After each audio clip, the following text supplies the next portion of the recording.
Prepare to walk the razor's edge as we unveil the hidden truths behind the enigmatic crime mafia bosses. Their stories will grip your soul, leaving you breathless with anticipation and yearning for answers. Get ready to confront the chilling reality of their world, where power is a double-edged sword and the line between life and death becomes ominously blurred.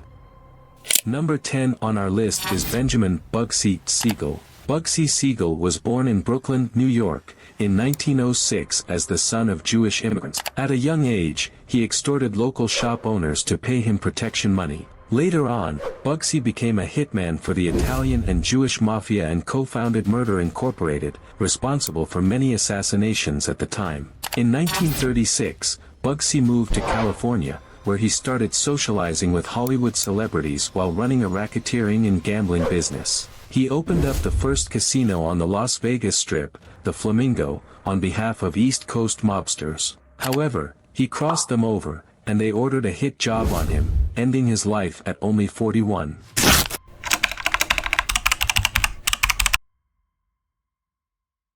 Next on our list is Vito Genovese, born in Italy in 1897. Vito moved to New York as a child and became an errand boy for the Mafia. He was a close friend of Lucky Luciano, and together they established the Commission. Genovese was involved in every possible crime-related business, which eventually led him to flee the USA to avoid murder charges. He continued running his heroin business from Italy during World War II and even became a friend of Italian fascist dictator Mussolini. Although he was extradited to the USA to face charges, a dead witness allowed Vito to walk as a free man. However, in 1958, he ended up in jail, where he died 11 years later.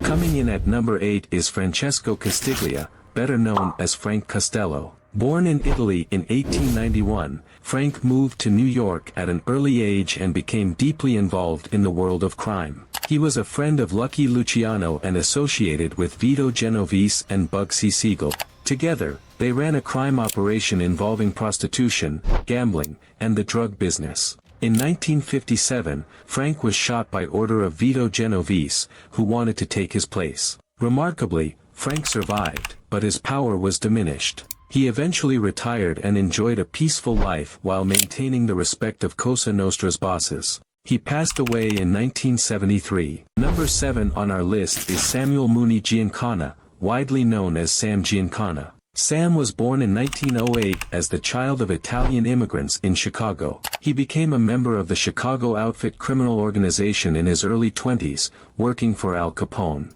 After Tony Accardo stepped down, Giancana became the boss of the outfit, but he wasn't very successful. Instead of keeping a low profile, he attracted public attention and caught the eye of the FBI, ultimately ending up in prison. After his release, he moved to Mexico but was killed shortly after returning to the USA in 1974.